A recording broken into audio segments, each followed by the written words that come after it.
ابھی ہم سرکار صلی اللہ تعالی علیہ وآلہ وسلم کی ولادت گاہ کی طرف جا رہے ہیں۔ یہ وہ مقدس مقام ہے جس پر سرکار دو عالم نور مجسم رسول محتشم صلی اللہ تعالی علیہ وآلہ وسلم کی ولادت ہوئی۔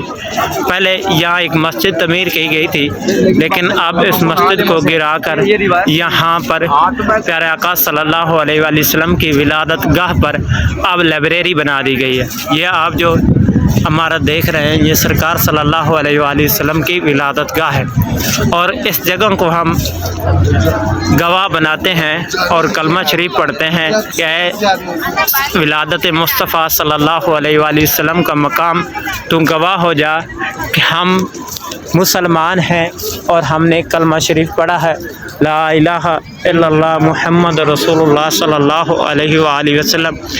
اب اس کے لیے آسان جانے کا راستہ، اگر آپ مروہ سے نکلتے ہیں تو سامنے ہی سرکار صلی اللہ علیہ وآلہ وسلم کی ولادت گاہ نظر آتی ہے۔